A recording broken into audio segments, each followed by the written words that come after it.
Welcome, everyone, to this special event here on Cinema Gulp. We're here to celebrate the 25th anniversary of a film they just don't make anymore. A great film, a movie so full of testosterone, if it was made today, everyone involved in the making would be tried in a court of law for offensive mannerisms, manliness, you name it. Con Air. And here to join me on this deep dive of 90s action and violence, you know him. He's the Barbra Streisand of pesto ravioli. He's the Ayatollah of flat Coca-Cola. It's Scotty R37. Yeah. As long as that flat Coca-Cola is served hot, I accept your judgment. Gulp, thank you so much. Lukewarm or room temperature, Scotty? No. I wanted it in a saucepan and stirred with a wooden spoon. Well, then you can form a nice reduction that would go good with pork. I mean, I can't believe it's been 25 years. I remember seeing Con Air in the theater. And me and my buddies were all, late teens, early 20s, late teens, just getting our 4x4 trucks and acting like assholes and drinking too much. And we played the soundtrack of this with that rockin' 90s Bruckheimer guitar over and over and over while we were 4x4ing up in the mountains. It was glorious. Do you have any memories of Con Air? Well, I was not fortunate enough to see it in the theater. I saw it on VHS for the first time with all of those lovely touchstone pictures, graphics and trailers that I don't know what trailers were on the VHS, and you know what? The song that I took from it, you strapping man, is How Do I Live? Trisha Yearwood or whatever. That's the Carrie Underwood, I thought. I think Carrie Underwood wasn't around at the time. I think that lady country song that was sappy and it was Trisha. It was Trisha Yearwood, wasn't it? Trisha Yearwood, sure. Before we go any further, if I may, excuse me, sir. Welcome to the Gulp. I would like to say that I am drinking PBR. That is my quaff of the evening as we enjoy a little bit of Con Air. And my libation of choice is Miller Lite. I wanted PBR, but the champagne. Con Air to me. All right. Well, God, what can you direct it? First of all, I got to say, directed by Simon West, who did a hell of a good job directing this movie, considering the fact that he had only ever done music videos up until this point in his career. Really? I mean, he really did a good job. Does it have music video feels to it? Sure. But what a competent only the action scenes. What a competent big budget action movie to be the guy's first real movie. I mean, he's had a weird career. Like 2 years later, he did The General's Daughter with John Travolta, and then he did Laura Croft, and then he went to TV for kind of a long time. Okay, did a remake of The Stranger Calls. They did a bunch of TV movies, but then he came back with what I think is his second best film, The Mechanic. With Ben Foster. I think Jason Statham and Ben Foster. Cool movie. Oh, wow. It's interesting that you put Ben Foster top billing, but I do understand that he's one of your favorites.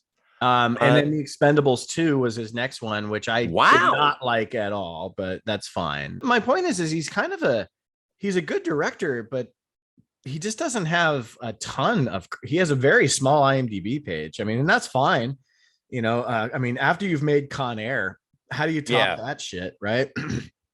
Well, and as you mentioned, I didn't know that his previous work was consistently music video, but I can see that, but not in the direction of the actors. Fantastic. Yeah. But the direction of the action scenes, I don't want to miss a thing. Different movie, but I gotcha. Yeah, no, it's just correlative. This fucking cast is fucking, I mean, oh my God, dude. I mean, there's Oscar winners, Oscar nominees, Dave Chappelle. This movie is loaded, dude. I mean, oh my God. Dude, Rachel Ticotin. Yeah. Oh, wow. You actually said her name right. It's so hard to say her name. Mykelti Williamson. Yes. Otherwise known as Bubba Gump. And then what's his name? Colmini. Yeah. Chief O'Brien. Chief O'Brien is what he's really known as. Yeah. He's just Chief O'Brien to me, but he's an asshole in this movie. I love it. He's chewing up. Yeah, but he's just an irascible Irishman. Ving Rhames, Danny Trejo.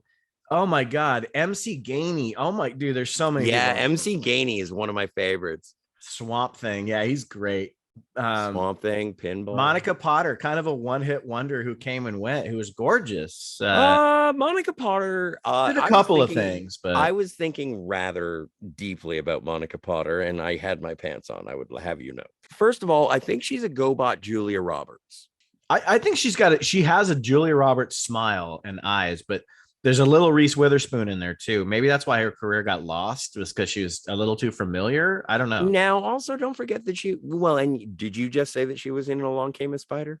Well, she was. Yeah. And I love her turn at the end of that movie, Yeah. Yeah. And then she did a couple things, but. And she had lengthy television work as well. Sure. She had an okay career, but she was beautiful and she was a decent actress. I'm surprised that she didn't do more, I guess, but whatever, there's always a story there that I don't know. Was there ever a Monica Potter romantic comedy? I'm sure there must. Yeah, there was. It was oh shit. It was I forgot, her best performance was Patch Adams. I've never seen Patch Adams opposite Robin Williams. She was good in that. Well, I'm sure. Yeah. Let's just keep going through the cast because you have the great John Malkovich, but to me, dude, I don't know about you, but sort of the black sheep, the odd man out of this movie has got to be John Cusack. Like, oh my god, he's actually good in it, but I don't know if you've heard, but he refuses to, he hates this movie and he won't talk about it in interviews, and if he could get it off his IMDb, he would. I don't know why he's so pretentious. He was a fun character in this movie, and that's another thing we'll get into, is how well written these characters are in this movie. It's not just a fun, goofy action movie. It's got depth and lots of characters with screen time. Yeah, but it has philosophy. It has political bent from two sides. It is an interesting movie. It's like when hello, at the time of this recording, it is 2022. And when you watch a movie from 1996, you look at it and you're like, I don't know if that would fly today. And the answer is it would not. 100. And when you're watching this movie, almost every frame, you're thinking that. Yeah. But the thing is that, and I'm looking at it and I'm trying to look at Con Air. And this is just me. We don't have to make this up and big deal. But I'm looking at it and I'm like, is it wrong? Is there shit? All the good guys treat women with respect. All the bad guys, yes, no. Yeah. Johnny 24 or whatever. He is looked at even by 23.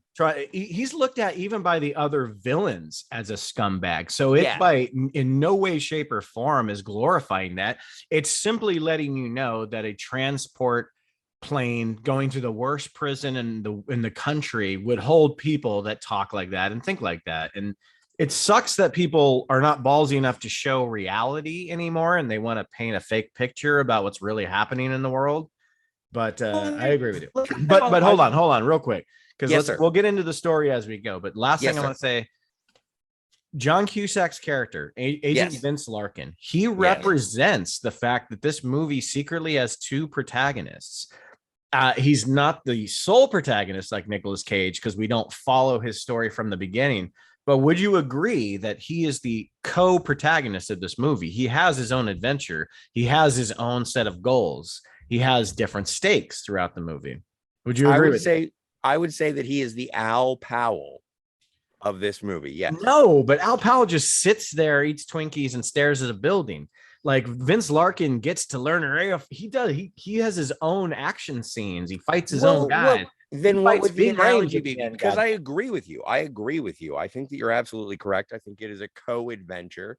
I love that short-headed red girl. No, that short-haired redhead girl. Yeah, who is is that his girlfriend? Is that like his office flirt? You know who that is, though, right? That actress? No. She was in so much early. She was I don't know if you ever watched Friends, but she was the copy machine girl that Chandler and Joey were fighting over. Oh, that's first season. That's copy machine girl. It was, and I you know what, I recognized her, but it was just like in supporting Marshall Larkin. Well, she's very beautiful, and she was a model actually first, and her name in the movie is Ginny. Yeah, Her which name is in real always life weird. is Angela Featherstone. But Angela Featherstone is her name. Another TV Lovely. actress, pretty much TV from that was a nice role for her. It was small, but it was very impactful. Memorable. It was very memorable. I agree. But yeah, I do agree with you that Larkin and Poe have sort of parallel adventures. Yeah. And Yeah, it's it's interesting to great. see the B plot be about the guy who's like kind of the partner and sort of the partner, but they're not actually, they've never met. It's Yeah, great. and then they, a lot of people will. I think the only time people say people call it the tacked on ending where they land in Vegas and have the motorcycle fire truck chase. I love that scene because it's so they double down on the goofiness, but that's the scene where you actually get them working together. So I think it was necessary. I heard originally that was not the ending of the movie. The ending was going to end on the plane, but I'm glad that they gave that scene so that Cusack and Nicolas Cage could work together, even if John Cusack fucking hates the movie to this day. God damn, he's getting a lot of love on this channel. Like, I'm just saying, like, I think that John Cusack's triple threat, in my opinion, are Con Air, Gross Point Blank, and High Fidelity. That is the Cusack trilogy. Yeah, I'm close to that. I'm close to that. That's a good though. That's good. That's strong. That's strong. I will allow that. I will allow that, Scotty. I am a humble guest. Let's get into this movie. Okay. Yes. So So it starts off Cameron Poe. Yeah, he is he's an army ranger. What's he ranger? What's his military thing? He is an army ranger. Yes. He's an army ranger and he is back from a tour of duty and he will not leave a man behind because that is the belief of the army rangers. Cameron Poe is a good man. He was a rough and tumble man when he was younger, but he fell in love with Trisha, his hummingbird. And so he comes back and he's back from active duty and he comes back and it's like, oh my God, you're pregnant. I don't know how that works. He knew she was pregnant, but he had to have. When did he sex her? He's probably coming back from a half tour, like a 3-month tour. Because if he's a ranger, he's not going to do a 6-month tour. So he probably did a short tour. So yeah, he's probably gone. Okay, so so 3-month bump. He's having a slow dance, and then some hicks come up and they show up, and they're all like, "Oh, you're pretty. Don't you want to have a dance, Trisha?" And it's like, who are these people? Who? And Trisha's or hummingbird says, "Oh, they're regulars. I'm a regular." And Cameron Poe just sort of stands there, stone faced. I think he says, "I'm a regular hound dog."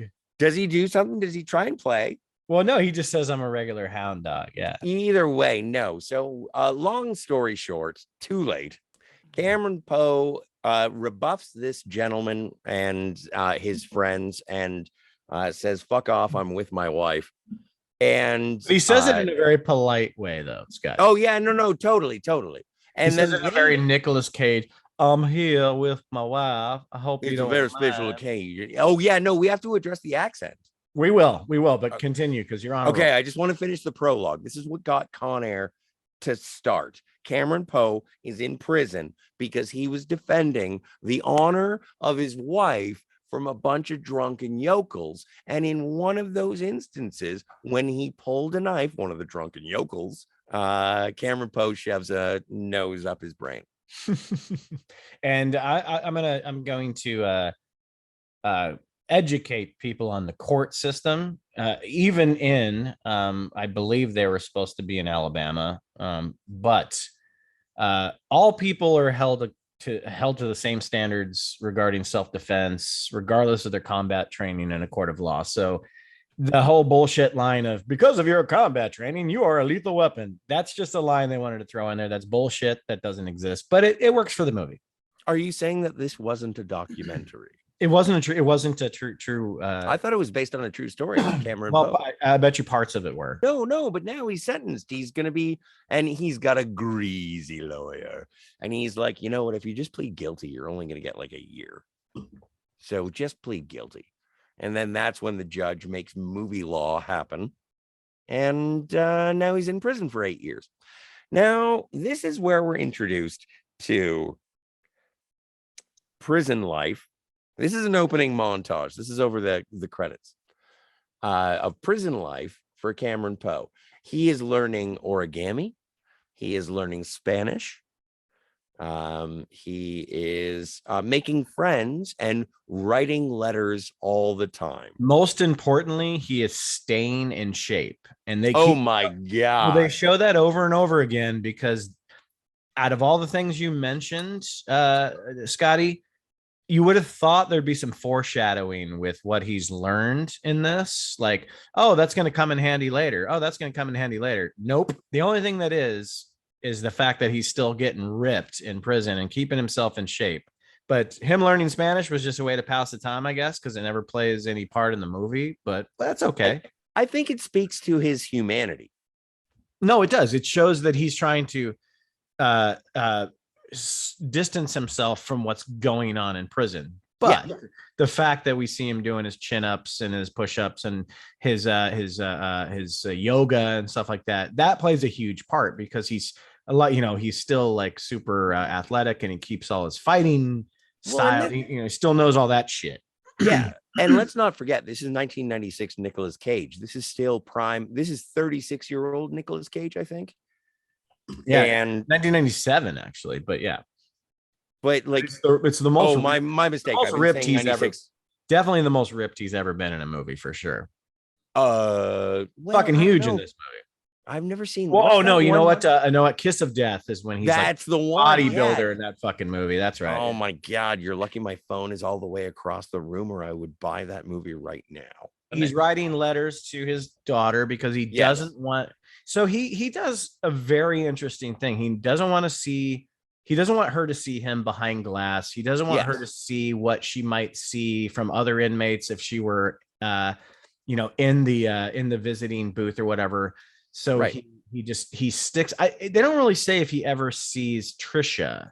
I would assume that he would try to figure out a way to see Trisha, but they never show it. So we have to assume he didn't even want to see her. Well, no, I think that the relationship, like if you're going to delve this deep into the relationship between Cameron Poe and Hummingbird based on Casey, well, then I'm going to say that no, Hummingbird, I don't want to see you until I see my Casey.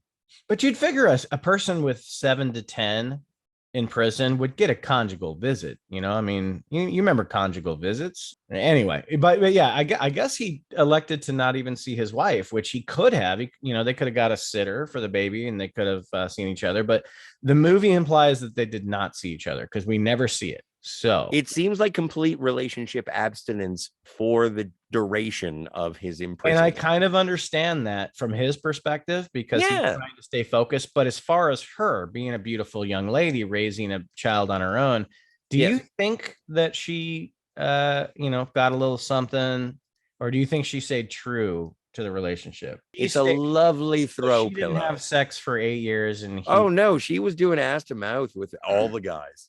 So in prison, he meets Baby-O, played by the wonderful Bubba Gump, who spends most of this movie in a. I'm sorry, I mispronounced your name because it's so hard to fucking read. He spends most of this movie sort of in a coma where he can't move, but we'll get to that. Well, and also one of the things that I had a problem with Baby-O was like he has diabetes. Right? Yeah. Well, and the only thing he gets off of Cameron, the reason that Cameron Poe and Baby-O are friends is because Cameron gives snowballs to Baby-O. But he has diabetes. Style snowballs, or does he give no those like pink coconut the pink coconuts? But you just said he gives his cellmate snowballs. That could go a lot of different directions, Scotty. Just saying. I know, but I would, if you've seen the movie, I'm talking about something rather specific. Because Baby-O likes them pink coconut. Yeah, you're totally right. It's a big fuck up in the script. No, but it's insinuating that his cellmate loves these Hostess products that are basically woven sugar. But then we find out he's got diabetic, so it makes no fucking sense. Yeah, and also one of the diabetic in prison from the pink coconut things. That would be funny, actually. Maybe Poe feels he owes his life to him because he kept feeding him the coconut things, and he gave him diabetes. Who knows? Well, it's the gift that keeps on taking. But my big question is, what did Baby O do? Like, what did Baby O do to get into They prison? keep it very ambiguous, but They do very much. well, they so. keep it He's very still much what do they call it? Tight to the chest. Is that the term, Scotty? close to the vest. Close to the vest. What did I say? Tight to the chest. Close to the vest. It's kind of like Red in Shawshank Redemption, where whatever he did was bad, and he's taking full accountability for it. And Yeah, that's what I like okay. about the Baby O character. Well, and also He's don't misunderstand anything about the ending of this movie. Baby O is going back to prison at the end. Yeah. Of the movie. They're fixing him up to put him back to jail. He's shot in the belly, going back to prison. So going back. So yes. Anyway, I'm just an interesting sort of divergence. So that starts. So we have the backstory of Cameron Poe, what he did, who he's made friends with in prison, Baby O being the only friend. I am absolutely impressed that this is the first major feature film made by a music video director. Yeah. And it's great. Like as we move past this like opening setup, there's that great scene where, you know, Poe gets his papers and he's leaving and he has this like beautiful moment with Baby O, and you're just like, that's all I need to know about. Like, I mean, yeah, we got some exposition about their friendship, but it's such a nice, there's this movie like will hold back and hold on scenes to like give a little bit of heart to it. And like, yeah, when he's like, I'm going home, son, and like Baby was like, don't get all teary-eyed on me now. It's like he's like, you know, I got your back forever. It's like, I love their friendship, and the movie just started, you know. Yeah. Well, and somebody must have thought that Nicolas Cage was pulling off a good Southern accent, because they gave him the first, like, he has like the 3-minute long voiceover scene. Yeah. I always just thought it was fun. He was just having fun with the accent. It's a little goofy, but it works, you know. You know what? I've grown see his up with mullet, it all works. The mullet, and I do appreciate at the end of the movie, he does say, I was planning on getting a haircut. So he's walking out of the prison and he's got his little box, and I just love it. He's like, bye, bye, bye, bye. Like, it's like he never knew or wanted to know any of these other people. He's not looking at anybody. He's just walking out going, bye, bye. See, I didn't notice. I was paying too much attention about Baby O slapping the happy face on his box. Oh yeah. Let's start talking about the plot. So where are we at this point? Well, if I'm not mistaken, at this point, we are introduced to Agent Larkin. Do you remember his first name? Vince Larkin. That's a cool name. It is a cool name, played by John Cusack. And he is he's part of the penal system. Marshall Larkin, that's right. Yes. And so anyway, he's wearing sandals and socks in a tan suit. And a suit.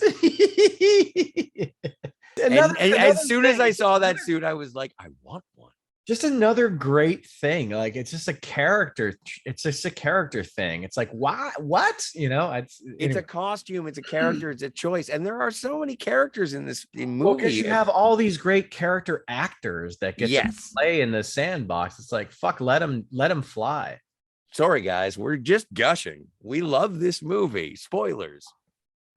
So we meet Vince Larkin, and he's really good at his job, though. Like, and he's very well respected. You can tell, like, he just knows his shit. He has the ear of the director. Yeah. He's a young guy. I mean, John Cusack was 30 when this movie was made, so he's a younger Sam. Maybe he was under the tutelage of Sam Gerard. Who knows? Who knows? Oh my God! Did you just create a cinematic universe? I think so. I think so. The Fugitive and Con Air are in the same cinematic universe, along with U.S. Marshals. Let's not forget, an underrated 1998 action movie. So anyway, we are introduced to the brilliance and organization of Vince Larkin, and we are also introduced to Agent Malloy of the DEA. played by Cole Meany. He's in there, and he is playing a DEA agent named Malloy with is it a Corvette? Dude, that whatever that thing is, it's badass. It's like I think it's like is it a Jag? No, it's not a Jag. Whatever it is, it's badass. He's got a kick-ass classic sports car, and it's the license plate that says ass kicker, but instead of SS, it says ZZ. And he goes, "Newborn babies are beautiful. This is fucking spectacular." Yes.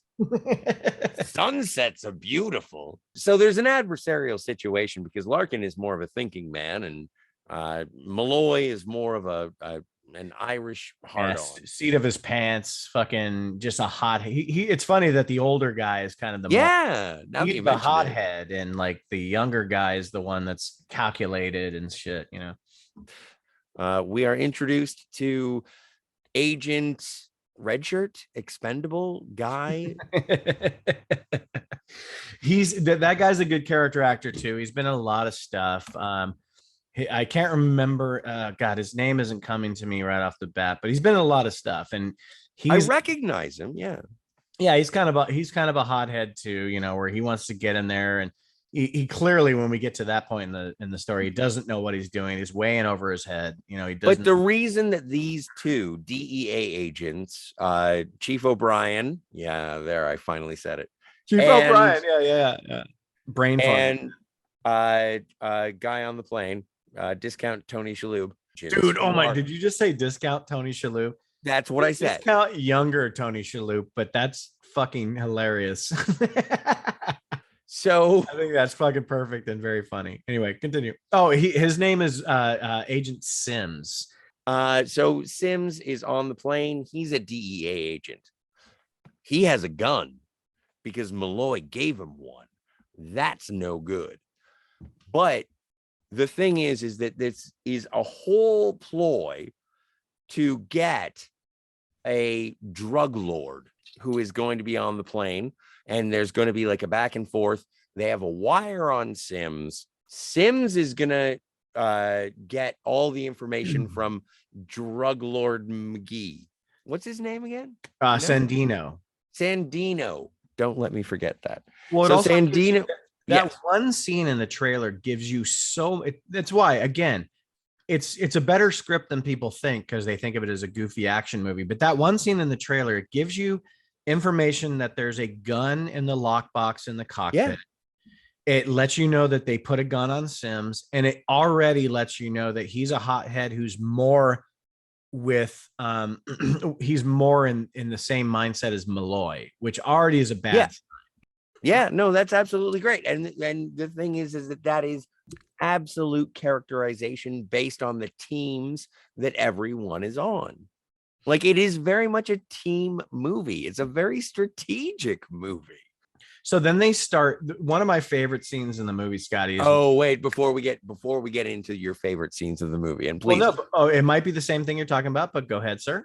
I just want to talk about the introduction of all of the villains. That's one of my favorite scenes in the movie. Then please, I apologize. I knew that you stopped me at the same point, and let's both talk about this. It's so amazing, like how everyone is introduced in this very organic way that just feels so appropriate. But I'll let you go, sir. Oh, but I don't know who goes first. Pinball is one of the first, and Pinball is played by the great, amazing Dave Chappelle, which, by the way, read the script and said, "Pinball has nothing. I'm a comedian. Can I just improvise all my lines?" And Simon Wetz said yes. So every great line of dialogue you get out of Pinball was just Dave Chappelle improvising. And there's some funny shit that he does. You know? There is amazing shit that happened. Just the way that the music ramps, it's almost like a WWF or WWE event where they're like, here he is, the virus. He likes to brag that he's killed more people than cancer. It just sounds like a WWE guy about to come out for a fight. It's so great. Well, no, and the thing is, and this is why I find it fascinating, is because it's like everybody against everybody, but also within the systems that exist within the film. Like we know, like it's Con Air. We understand at this point that it's going to be prisoners being transported within a penal system. And like as much as Larkin is a little bit more, let's say, liberal about the situation, That's a good way. He still believes that like the penal system is part of, society.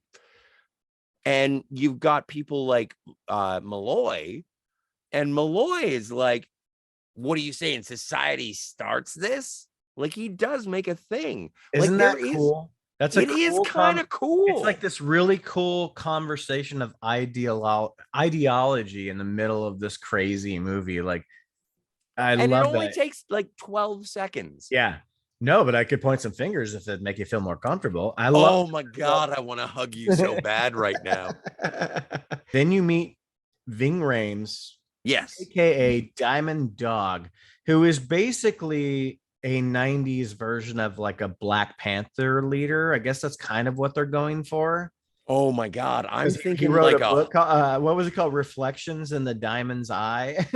The book. Yeah, no, they're optioning the book. It was number one on the New York Times bestseller, and they're considering Denzel for the movie. I love that they kind of fourth wall break with that, like Denzel exists. I thought that was fun. But also I thought that was fun retrospectively, like looking at it through the prism of 2022 to 100%. Yeah, I just thought that was cute. But then they get what about Bobby Bedlam? Is it Bobby Bedlam? Yeah, Bobby Bedlam. Yeah. Bobby Bedlam. Yeah. That's the best description of any killer in any movie ever. Can you recite it, sir? Bobby Bedlam found his wife in bed with another man, left her alone, drove 2 towns over, killed her parents, her brothers, her sisters, her dog. Even her dog. Oh, that part makes me sad. And one of my favorite lines in the movie is, man, son, smells like someone shit in your mouth. And Dave Chappelle goes, told me you love me. And then they stop looking at the screen. And Malloy goes, who's that? And Larkin goes, that's Cameron Poe. He had to look him up because he doesn't matter, Cameron Poe, he's a parolee hitching a ride home. Yep. That's all. And he's like, a nobody. Okay, he's a nobody. We're gonna fast forward because everyone takes their seats. The plane takes off. It's fine. We know that Larkin and Malloy Larkin doesn't really give a fuck about Malloy, but Malloy does not like Larkin, and that's gonna play a part in the story. But so the plane takes off, and we notice that the big baddies, the ones that we were introduced to, are put in separate cages. They're not put in the seats like some of the other ones. Right. And the ones in the cages, this scene like blew my mind, dude, when I was younger. Like they have these pins in their like skin. I don't know how they did that, but it must have been like some like the first layer of skin, tiny little pins that you wouldn't think would be even big enough to pick a lock. But they have it all set up pretty well. And you have like Diamond Dog in a cage, and then you have Cyrus in a cage. But then this whole movie doesn't work, Scotty, if Pinball Parker, if Dave Chappelle doesn't come through with his mission. Now, you just watched this today. What his mission's crazy. What's his mission? All right. So part of the reason that when Dave Chappelle breathed in Guard Faison's face is part of the reason is so that he wouldn't look in his mouth, because he has a thing tied around his molar. If it's not for Pinball, Con Air is safe.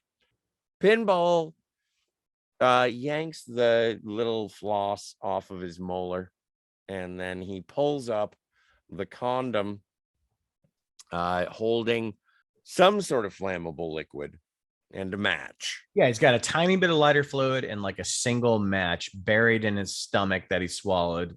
At the same time that is happening, Baby O is having his diabetes medicine injected by a doctor because they thought that this would be the best time. So while that is starting to happen, Dave Chappelle, Pinball, oh my God, the discretionary references to Native Americans, The indigenous person, Scotty, the indigenous person.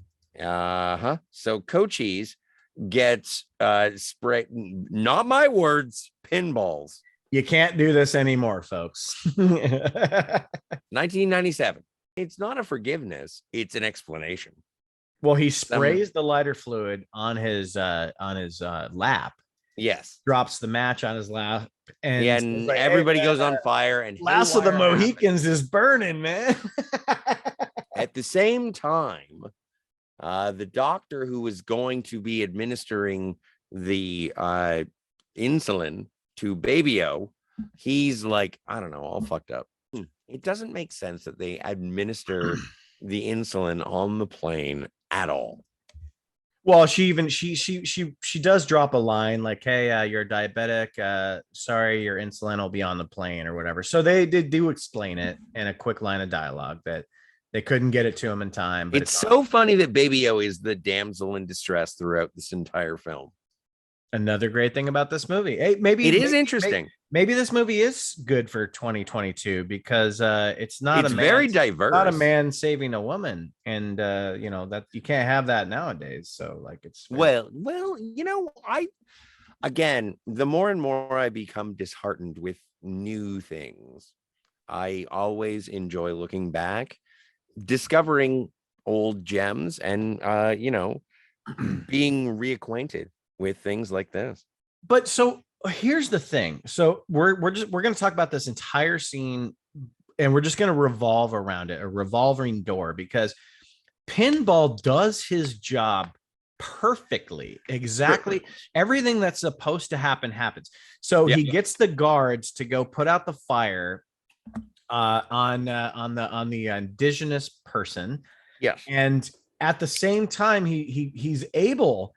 I mean, so many things, Scotty, had to work right for this plan to work, and it's all on Pinball. It's all on Pinball. He has to pickpocket a guard to get the keys to those cages. Yeah, and then he unlocks the cages.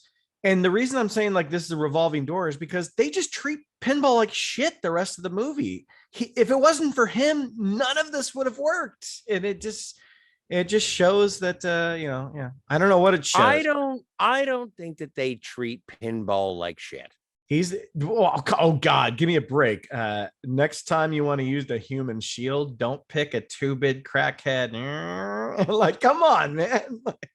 They don't give a shit about Pinball. Like, he literally freed all them, got the whole plan going, and now they're off and running. Guard Sarah Bishop, when she is in the same situation as Pinball, she is like, shoot him.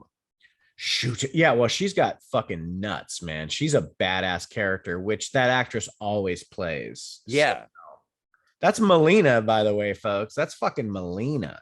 Total Recall. Total Recall. And she's also in Man on Fire, and she plays another badass character in that movie too. So but I've always enjoyed her balance. I always thought that she was really that's great. Good that I love that word balance with her. She does have this femininity, and she has a great badass nature to her. That's a good call, like calling her balance. She's nuanced. She doesn't just play a stoic character, though she can play stoic.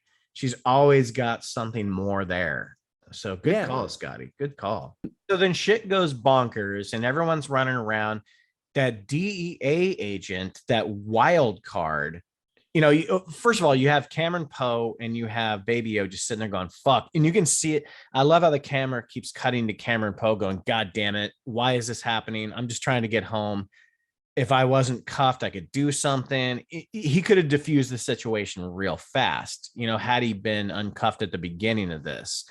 But instead, the DEA guy causes way more problems than if he had just fucking sat there and stayed in the undercover character that he was supposed to play. So true, but that was part of the problem with him getting his ankle cuffs taken off. He got nervous. And again, I don't want to shit on Sims. I'm just saying that I think that the reason that he did that is because like they were fiddling around with his ankle cuffs and they were gonna find the gun one way or another. Dude, you know what? I'm sorry, I didn't even think of that. Like, I think you are right. They were fucking around with his ankle and he had to jump up and because they put it at the ankle. Yeah. Well, and they stuffed it in it. Well, Chief O'Brien stuffed it in his socks. I feel like an asshole now. No, you're fine. You're fine. And you know what? It's just, you know what? I don't think that Sims was wrong. I think he was overreactionary and underprepared. Yeah. Yeah. Well, just, he loses all credibility when he says, do you think I give a shit about that little bitch guard? That's when you're like, and you got to think that's what like DEA and CIA, those people, they like everyone that they look at is expendable. It's all mission type of shit. So yeah, I guess I kind of get it. But he also sucks balls and he gets wound up real quick and doesn't really manage much of anything. But that's the moment where you find out, when Cyrus Grissom, is holding up the guard, and then Sims is holding up Pinball. He's like, I'll blow your boyfriend's head off right now. And he goes, you think I give a crap about can we use crackhead? And it's like, dude, this guy just saved everybody's life. You have the other guys walking around uncuffing, which is very, that's a very good like mountain to climb for the rest of the bad guys, that they're like, hey, you know what? We're not going to keep all the other convicts locked in chains. We're going to unlock you guys too. So you see the look in Cameron Poe's face, like, get me unlocked. And then he immediately, what does he do, Scotty? Immediately jumps in and tries to fix the situation. And he you're in a situation that you can't control. So he's trying to control the situation, but it goes awry and the DE agent guy gets shot. So now Cyrus Grissom, I have the only gun on board. Welcome to Con Air. Welcome to Con Air. Cameron Poe is unchained. Baby O is starting to go into anaphylactic shock or something. Yeah, well, he slowly starts to like need his medication, and they broke his medication during the scuffle. So they broke it all, and he's like, "Get off my insulin." Well, they have insulin, they just don't have a syringe. Yeah, the syringe got stepped on or whatever. Yes. So now, because Cameron Poe stepped in with the DEA agent, now he's on the radar of Cyrus the Virus, where he knows who he is, but he doesn't know anything about his status or anything. Well, I think at this point, now that they've taken over the plane, they are continuing as designated to go to Carson City, where there is going to be a transfer of prisoners. You're going to have 6 off, 10 on, I think. Something like that. Yeah. 3 of them are POCs, and 3 of them are white guys. We're still dealing with the regular pilot, the pilot from the beginning, who is the pilot of Con Air. And we haven't found his gun yet. He hasn't come into contact yet. Yeah. Oh, no. Cyrus has the gun. Well, no, I guess we kind of flew past that scene, but yeah, he gets the cockpit gun from the pilot, and the pilot does, try to do his best with what he can. Don't they kill the co-pilot? Yeah. So, and then I love the line where he's like, we are 2 white guys short. Pilots. Yeah. We find out that there is a sandstorm in Carson City. Yeah. And Cyrus says, perfect. And the pilot is like, you crazy fuck. So anyway, they land in Carson City. They do the transfer. However, because of the lack of Caucasian individuals, they have to throw a couple of the guards off the gate. And one of them is given the wire that was on Sims. Heavens, what a twist. And I love it how it doesn't really make a lot of sense. Even in 1997, why would it be like 8mm film canister running through his chest. You would think in 1997 they would have been able to find something smaller than this giant like 8mm reel to reel going through his chest. Like when he pulls that thing out, I'm like, you got to be fucking kidding me. Like, Two reasons. First reason is because, once again, that image of the rolling reel going up against the guard's heel was great. When it slows down. Yeah. And it has the audio. Yeah. Second thing, the audience is stupid. They thought we wouldn't understand what a wire was. They didn't understand radios. And it also gives you another insight to how like smart Cameron Poe is. Like, he's like, you know what? I can't get off this. Like they were going to let him off. He's like, you know what? I can't get off without Baby-O because he'll be dead before anybody would know anything. So he's just kind of hoping that the guards will, when the guards see him put that on there, they'll be like, oh, we have an ally. So like, we have to do what we have to do. And it works. Oh. Well, I want to talk about the Garland Green. Who is kind of like a Ted Bundy had he just been caught and not murdered and not executed. Like, imagine so you have this great. It's funny. Steve Buscemi was, I think, 37 or 38 at the time, but he just looks like a kid because he had a baby. Oh, he's so boy faced. Yeah, he was baby faced until 2010. Then he started looking older. But God, Steve Buscemi is to me one of the greatest actors of my generation. I love him to death. I love him. I just love everything Steve Buscemi's ever. He's not one of those guys that can afford to phone it in, and he just never has.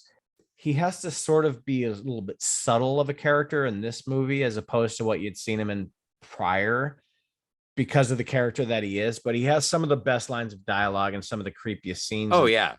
And he's almost non-consequential at all to the plot. He's just kind of there. And that's what I like about him. Like he gets introduced and I mean, Jesus Christ. And he's wearing like this BDSM the security mechanism is like a magnetic field of like it looks like straight out of Face Off where everyone's like magnetically. Oh, it's like Silence of the Lambs. It's like what you would do to Hannibal Lecter if you thought that Hannibal Lecter was a Wolverine. Yeah, it's like what you do with Hannibal Lecter if 7 years had gone by.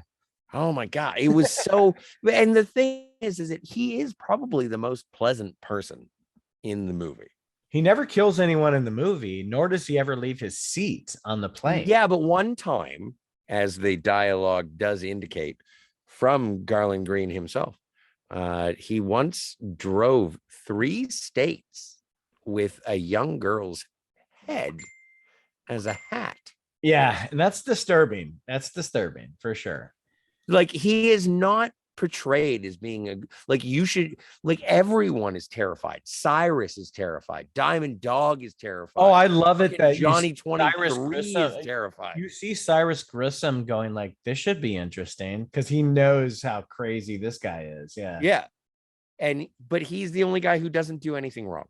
He's the only quote unquote villain with dialogue that makes sense. And again, the movie doesn't get enough credit for its screenplay. Like his character is like talking to Poe as like everything, or isn't everything crazy? Like, why is this crazier than, everyday life? And he kind of represents that character, and it balances out the movie with like, hey, you're watching crazy shit.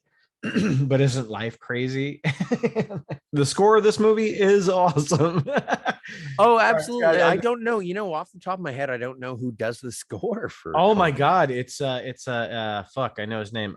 Trevor Rabin. He did Armageddon, which was another like score that was better than it should have been. Mm-hmm. A lot of Bruckheimer stuff. He did National Treasure. He also did Deep Blue Sea, which is another. Sometimes when you watch a really shitty movie, it can be so elevated by the score. And of course. Deep Blue Sea is one of those ones where it's like it has this heart-pounding score that makes you care about characters that are kind of stockish, So and this was that one that just really this score knows when to kick into high gear, and we'll get to that because the score of this movie really kicks in once they get on Lerner Airfield, and they start they have that big battle and stuff. Yeah, Vince Larkin, who is investigating what's going on, and like they go, I think they go, correct me if I'm wrong, Scotty, they go to Cyrus the Virus's cell. Yes. And they somehow stumble upon some soft the wall is like kind a of like a soft brick, a false wall. yeah, like a soft brick, and they look in there and they see some weird clues with like the Last Supper's eyes cut out, and they're like, meet Oh my cars, meet God. cars, meet cars. He goes, stay here, don't touch anything. And the first thing these two idiots do is touch something. No, there's and only one idiot who does it. He has they lose he has their a box. they He has a lose their box life that for it. literally says, "Do not open," and he opens it. You fucking idiot. And that's what makes it an investigation on the part of Larkin, who goes on sort of like, this doesn't make any sense. Why wouldn't he get off the plane? I've read his file. And, Agent Larkin, or sorry, Marshal Larkin is very meticulous. Yes. Loquacious, if you would. So we haven't caught up with our boy Pinball Parker, who, again, they send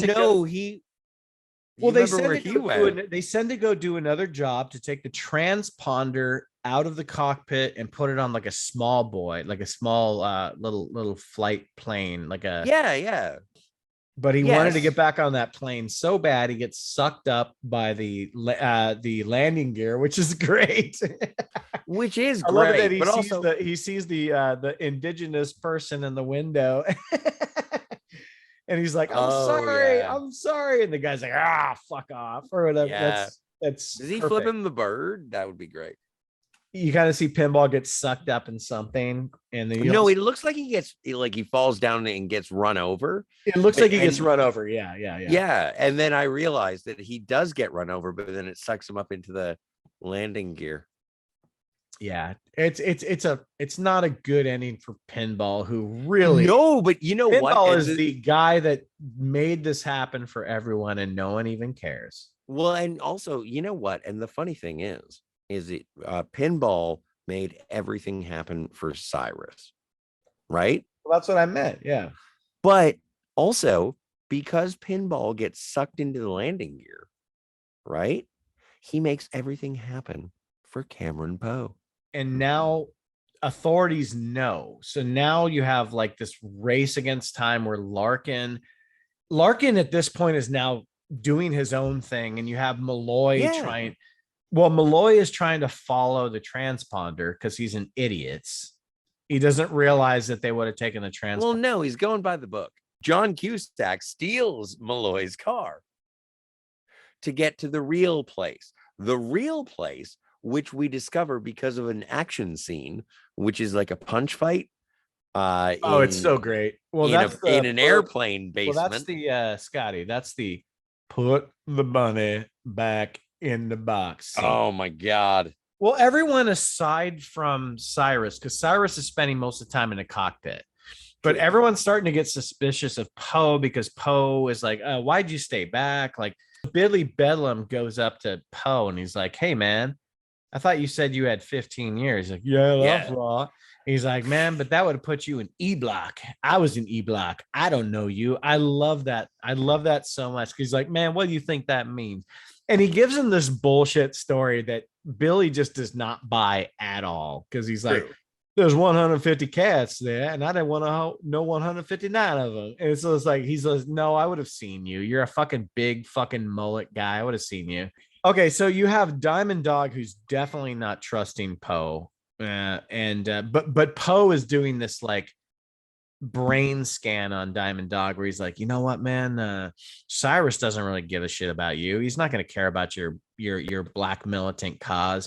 And by the way, funny. It kind of puts that in his head, and he kind of holds on to that. Oh, he's totally doing psychological and warfare. It's such an easy exercise, and like.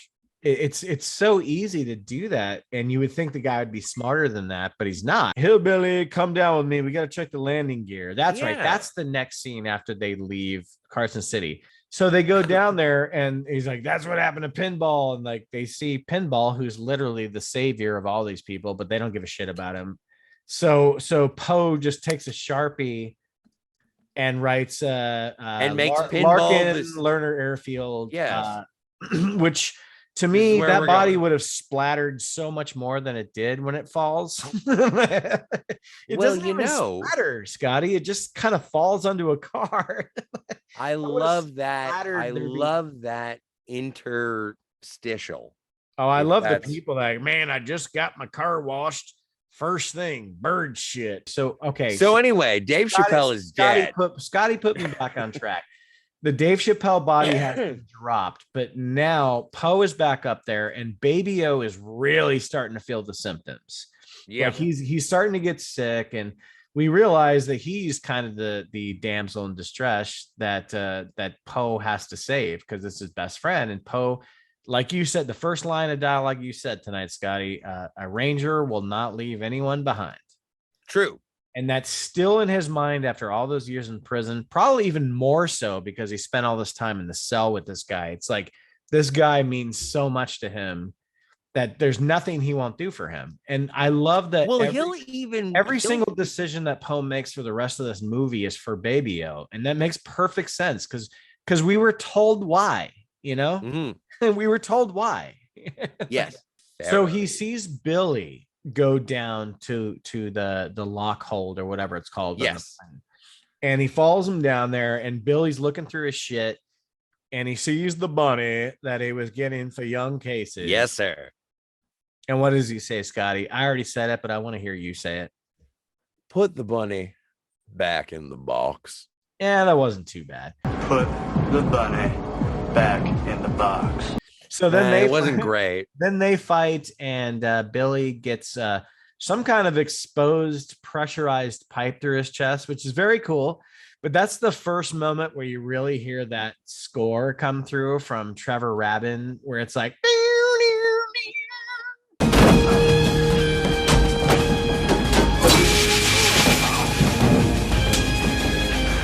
die, punk. I just love it. I love it because it's just the epitome of 90s. And he comes back up, and we have Steve Buscemi. We have Garland Green stand there, and he goes, 2 went down, 1 came up. And I love it. He just goes, yeah, not my fault. He's like, hey, you don't have to listen to me. And this is that scene that you're talking about. So I'll let you recite it, Scotty, where he's just like, you know, he's like, man, you're insane. He's like, oh, now you're talking semantics. I wrote this down. This is the quote from that. I did take notes. I knew you wouldn't let me down. Mother loved him too much or not enough. Yes. Picked last at kickball. Late night sneaky uncle. Take your pick. I like that. I like that explanation. Well, that's why the script is so good. Then in the midst of all this insanity of this movie, there's like a character that has this really intricate dialogue. You know, like it makes questions about the development of people, what they're doing, good people, bad people, criminals, what have you. The nature of law enforcement. Like Con Air does so much. It does. Like the craziest person that you're It is the most diverse movie I have seen all year, and I live in 2022. Oh my, I'm sorry, I don't know how to describe the very attractive dude lady in the dress.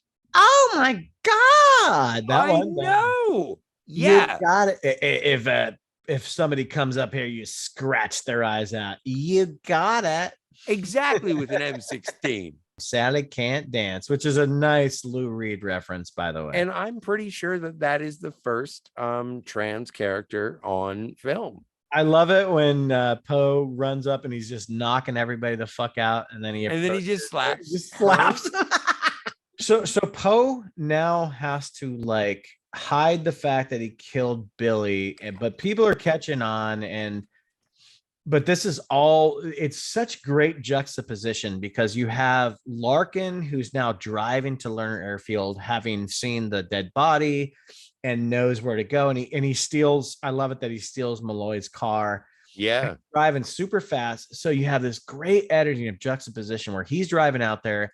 Yeah, people like wondering what is going on with Poe. Like, what happened down there? Where is Billy? But they're approaching Lerner Airfield, so they can't really bother with those details.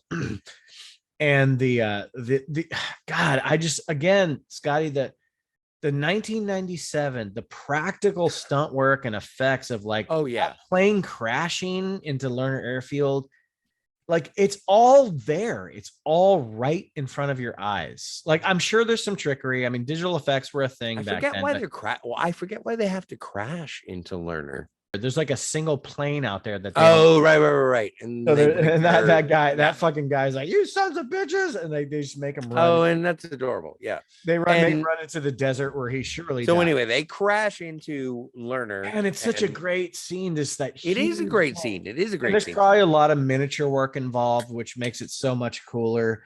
I But didn't even editing- notice it. I believe Well, the editing, every the second. sound design make you just feel that it's happening when it hits that. And they come inches from propane tanks. Inches.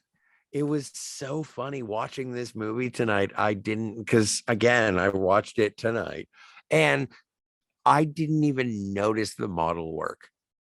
Oh, well, because you're not supposed to. That's how good it is. You know? Exactly. No, but like, and I don't know, maybe I should get a better TV.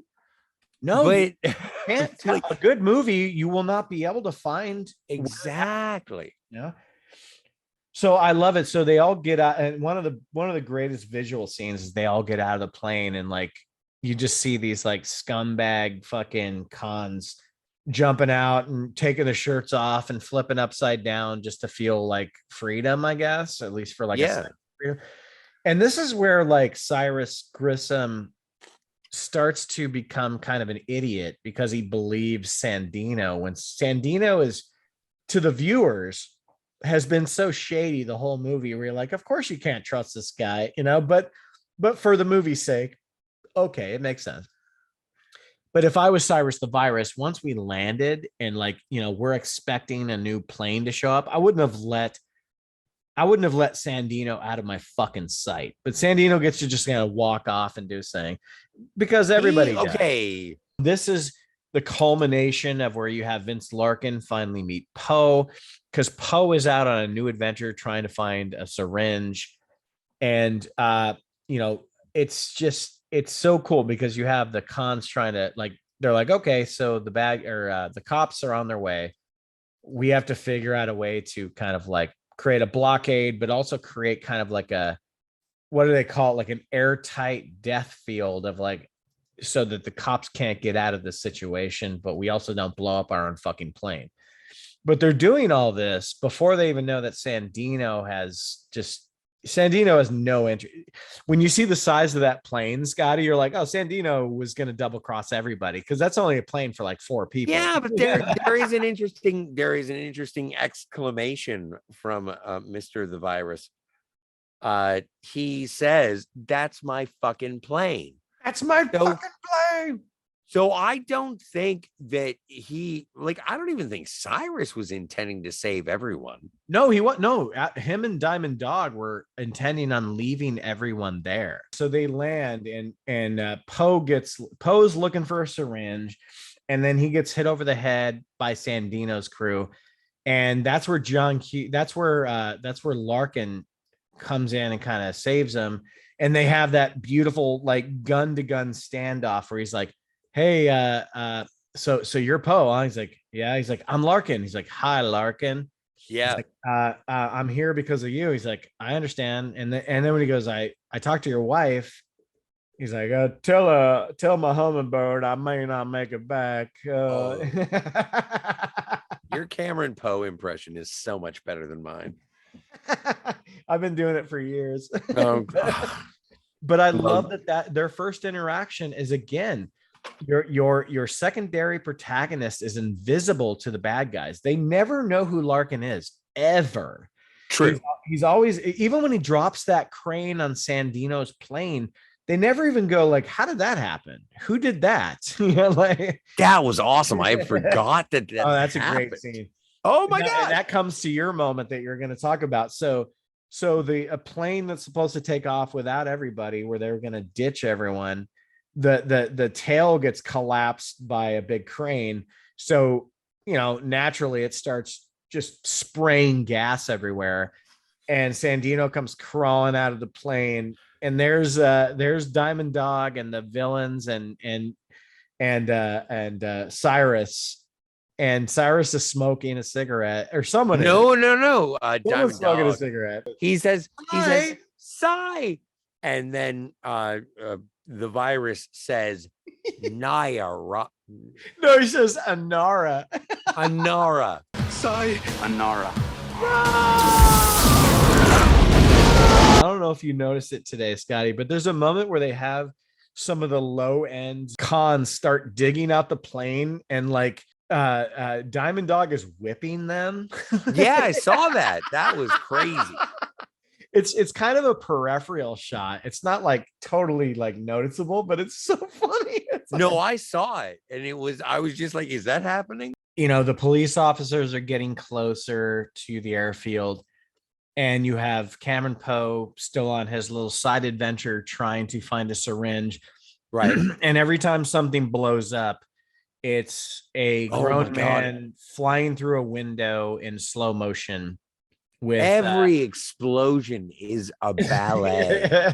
And it's accompanied by glorious guitar music, which is so great. The whole rest of the movie from this point on is slow-mo one-liners and guitar. And I'm not saying it's devolving into that. It's evolving into that. It's a good thing. I couldn't take my eyes off the screen. I was thinking, this is a blockbuster. This is something that you make for spectacle sake. A non-CGI filled violent R-rated blockbuster. Remember when they used to make those, Scotty? Like, I do remember it was okay to be R-rated, and it still made a lot of money, and it still made fans happy. They basically ambush the cavalry that was going to be on its way based on the note that was written on the corpse that fell from the sky. Well, I think he says they want to create a chamber filled with lots and lots of dead people. I love that line. When all this tension is rising, Garland Green just walks off on his own and has his own little thing. It's creepy. It's very disturbing. And Scotty, we were talking about things you could not probably do now. At least with a character that world in his hands. Yeah. Where is this little girl come from? Where are her parents? Are her parents dead? Do you think? I think it's supposed to be insinuated that maybe they're some of the dead. Because remember, like as Larkin's walking around, he sees like dead people. The only thing I can attribute it to is that it does say that there is a Lerner Airfield trailer park. Okay. So maybe, yeah. And it kind of insinuates that, but she's just literally off on her own. And of course, the worst person you'd ever want to approach this young kid, this little girl approaches her and has this little talk with her. And again, it's just good writing. Like I love it. And she goes, "You look sick." And he says, "I am sick." And she says, "Can they do anything?" He's like, "There is nothing for what I have." I just love those little lines. Like, it's like, why is Garland Green getting so much screen time? Because it's just a good script. It's just like, yeah, it just makes sense in the movie. Like, but I also think it's an excellent direction. I think it's great cinematography. I think like there is a weird transitionary, like it's not standard framing or photography. It almost transitions. It does like wah wah. Well, I was gonna say it kind of transitions into Sam Raimi style like camera work where kind of like wow yeah no, you're right. I think it makes it's like you're looking from the POV of a crazy person now. Yes. And like she's laughing and giggling. And again, today that would just be like, whoa, what the fuck are we doing? But it was just in the end of that scene, it's just kind of played for a joke almost, like, and that's great. This whole action scene is so juxtaposed, Scotty, with, like I said before, you have two protagonists in this movie. You have Larkin kind of being the action hero where he he gets in that kind of that big trucker thing, that tractor. Yeah. So the bullets get deflected from the tractor, and he leads the team in, and he's shooting from the side. If you have a tractor, I want to see machine guns go ding ding ding. I trust me, I know they'd probably go through that, but they didn't know, but they never did that. Oh, it's such a great scene. There's so much going on in that action scene. I mean, yeah, you have a lot of dead people, a lot of machine guns, and bad guys laughing, and they tell me the last time you saw a movie where the main action scene with the biggest stakes were to get the insulin to the diabetic. Yeah, exactly. Like that's a caring fucking goal. To tie a rope around a fucking old piece of concrete, which is pretty stupid, but okay, what are you gonna do? Yeah, give it a shot.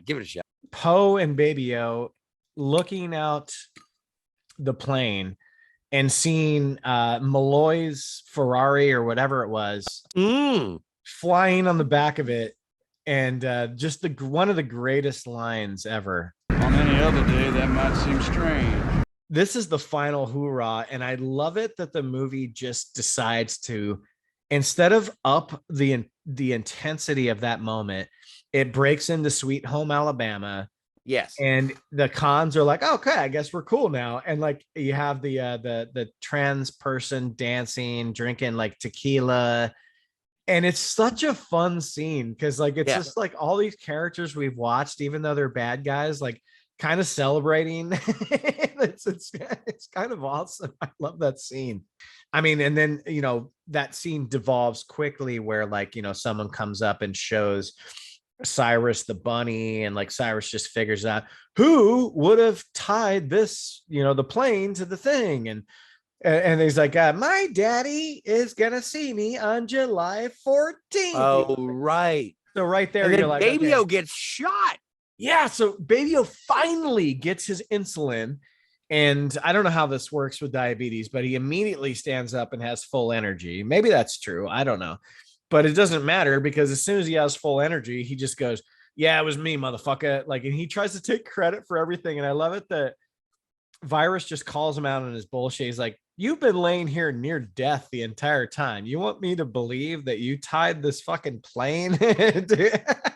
Like Baby-O is like, I'm just that clever, bitch. Or no, are you not that clever? No, he goes, he goes, that's clever, ain't it, bitch? Yeah, and then he shoots him. He goes, no, that's clever. That's clever. But then you have the moment that you have in every Nicolas Cage movie where you're reminded how good of a fucking thespian this motherfucker is.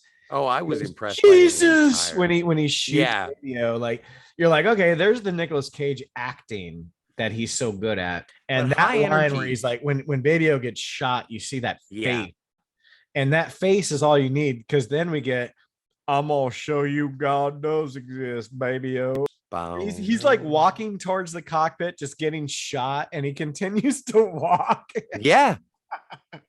He's a Terminator. He's a Terminator at that point. I love that scene. So then the plane goes down in one of the most expensive parts of the movie where they land on the strip in Vegas. And this was miniatures. A lot of miniatures, a lot of practical a lot of miniatures, a lot of practical explosions, very good editing.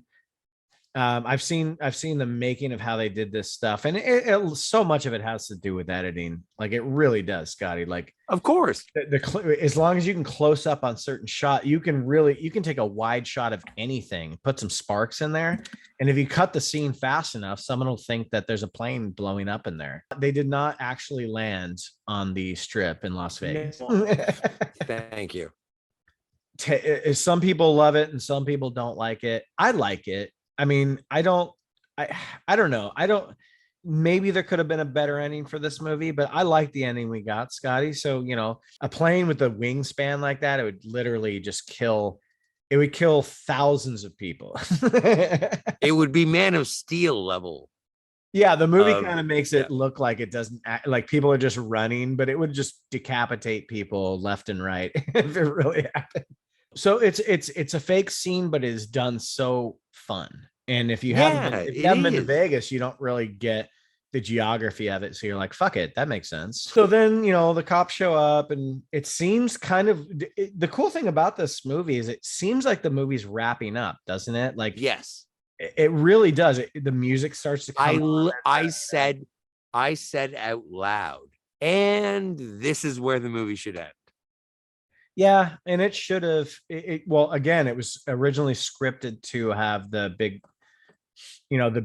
climactic fight scene on the plane. But I like it that they wanted Larkin in the fights. So I will accept this weird.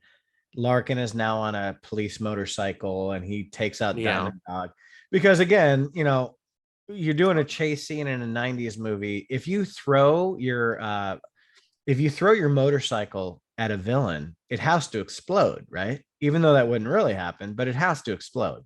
What do you mean it wouldn't really happen? It explodes when Vince But Larkin that's what happens. throws his motorcycle. No, that's Diamond Dog, who is literally on a fire truck. Fire truck, yeah. That has nothing but that is not flammable. No, I enjoyed that he died by fire on a fire truck. I thought that was hilarious.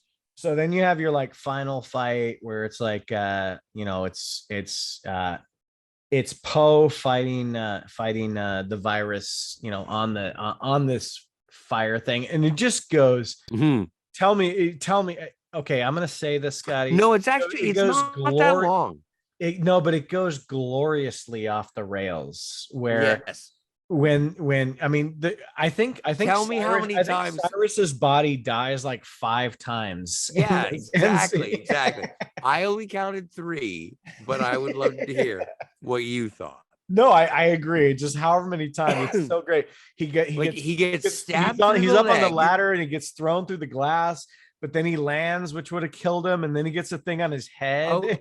How can I live with that music? It immediately starts. Yeah. And you see the little bunny go down. It's kind of sad. You see the bunny go down the drain, but then Poe picks it up. He's like, hey, daughter, who I've never met. I wanted to give you this bunny. Saw it's a little wet. Wait, and that's the part of this.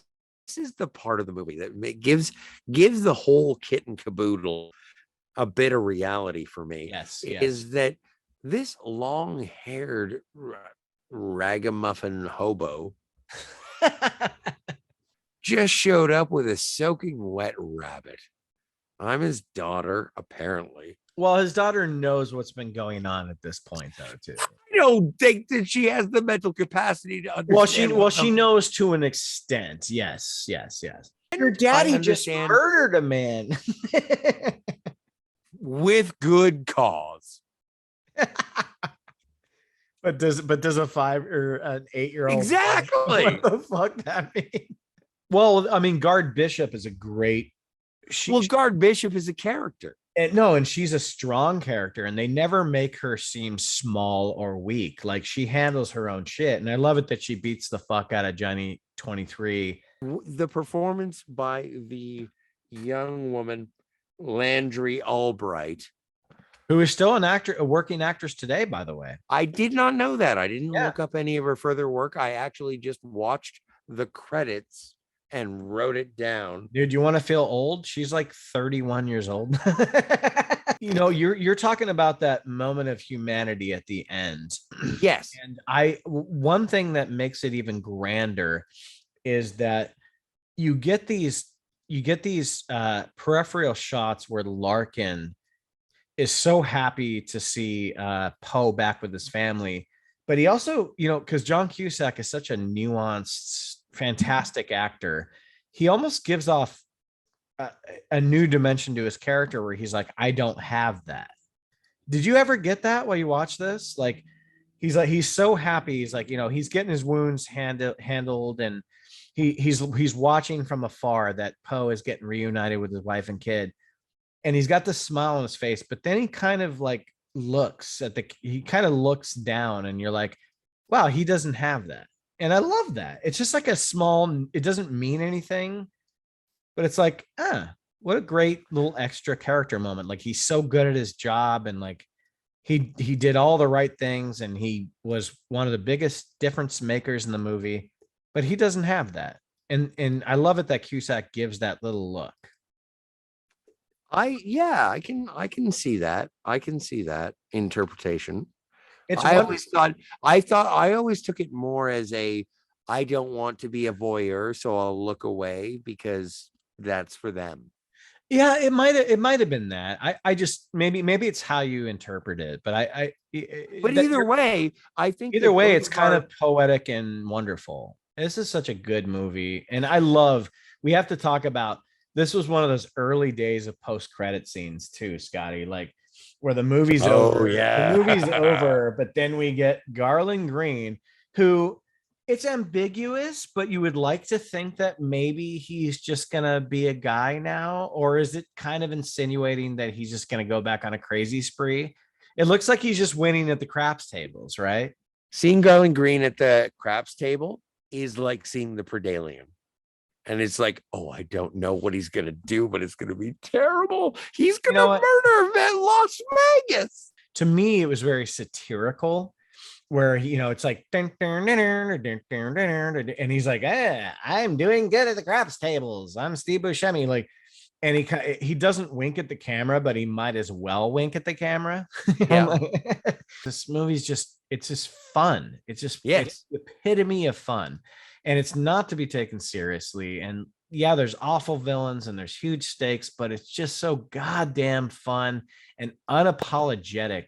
I had a blast, man. I love this movie so much. Was that too much? That was too far. I'm so sorry. No. I'm just saying, I love this movie so much. It means a As do lot I. to me from my late teens, early 20s. It's such a great action movie. I mean, every beat it hits. And yes, you had said something like, "Does this have a three-act structure?" It absolutely. It's one of the It best. does. It's one of the best three-act structures. It is. It is a relentless action movie that has so much heart, and there is. I really enjoy an action movie that has problem solving. And a lot of this is cooperation and problem solving, Agreed. getting around obstacles and not just being mindless pew pew. Every action beat and everything that happens in this movie, the script came first, and that's the important thing. And you see that if you actually watch this movie the way we did in preparation to like talk about it. If you see it for the first time as an action You've movie, seen this movie? I've never seen it. everybody check out this movie if you haven't seen it, and please talk about this movie. It's Hey, Ben, fantastic. Yeah. Ben, Yeah. can I be the Jane Fonda of Jamaican jerk chicken? You can be you can be the Mary Lou. So Retton. can we do that again? The Mary Lou Retton of Jamaican jerk chicken. No, but I want to be the Jane Fonda. Okay, done. Okay. But you are definitely the Ayacola of flat Coca-Cola. That's not going anywhere. No, I can get that. Thank you everybody for watching.